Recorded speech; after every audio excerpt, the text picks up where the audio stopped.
It was an age of religious crusades and holy wars. After a grueling 4-year campaign, the Knights of Christendom finally arrived at the gates of Jerusalem.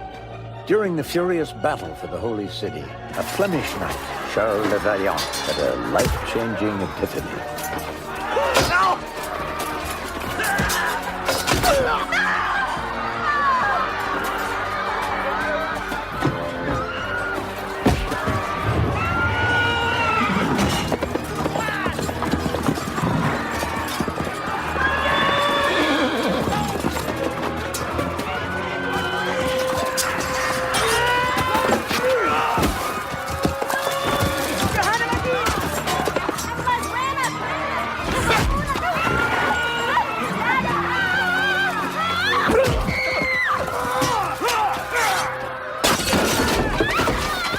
Le Valiant was struck by the hypocrisy of killing fellow human beings in the name of religion, especially since these people professed belief in the same God.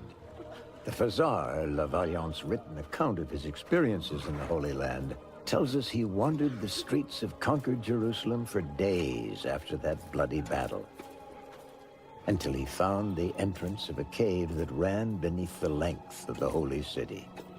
Inside that cave, he began to record his epiphany, which became the basis for a new religious sect, an order that would combine the fundamental tenets of the 3 major religions of his day. His first converts were fellow Christian knights who'd also become disenchanted by the bloodshed.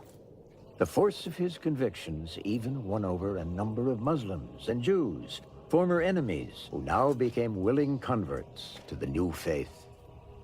Many years after completing the original Fazar, Le Valiant had further revelations. He wrote these down, intending them to be added as the final chapter. Around the same time, he and his followers were being accused of heresy by the Crusader authorities. On their way to Syria, he and a group of disciples were intercepted by some of the very same Crusaders he had once commanded.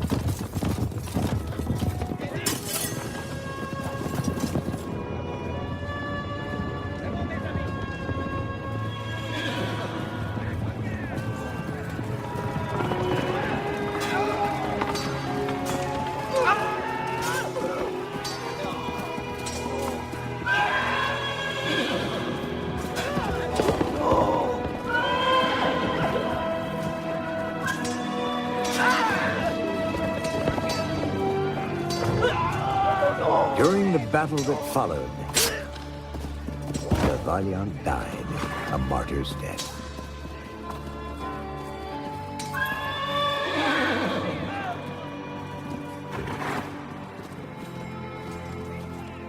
The final chapter he had written was lost. No, an interview with someone I've been trying to meet for a very long time. Don't touch that! Sorry. What is it? The lost chapter of the Fazar. Oh. The Fazar happens to be the holy scripture for an obscure Middle Eastern sect. And yes, to answer your inevitable next question, it is quite valuable, but only to practicing members of the order. What can I say, Dad? You have an exciting life. Goody. Times. What was he doing here? Getting to that, what is this, the Spanish Inquisition? A few years ago, he uncovered some scrolls near the Syrian border. They were the lost final chapter of the Fazar, written by Le Valiant himself. What was he doing? Translating it? More than that.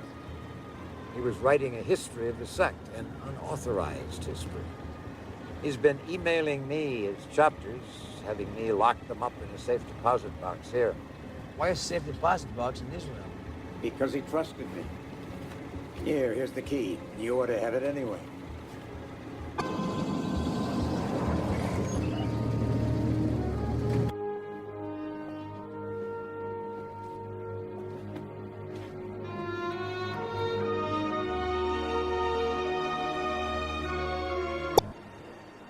As every year at this time, we come to this special place to commemorate the departure of the Knights of Christendom from these shores. Brother Cyrus will now lead us in a passage from the Fazar. Thank you, first disciple.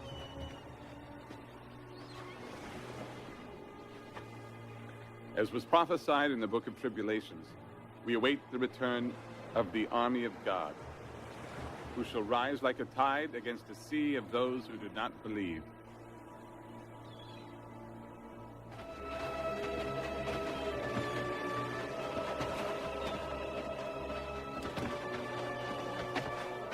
Cyrus, by what authority do you quote from that disreputable source?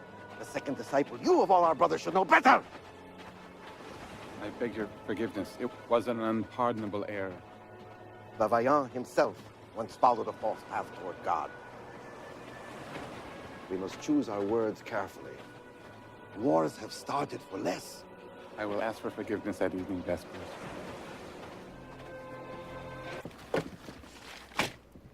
It's not translated yet, but I've made my It own. looks like a map of Jerusalem. Uh-huh. Yeah, Middle Ages, European design. What's the language? Aramite.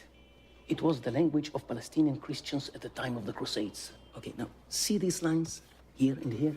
They are caves and tunnels beneath the old city. They've remained hidden since the Holy Wars. Professor Finley told me about those. But what he didn't tell you is what they lead to. Ask yourselves, why would an archaeology professor bring the scrolls to New York but leave them up in Israel, hidden inside a safe deposit box?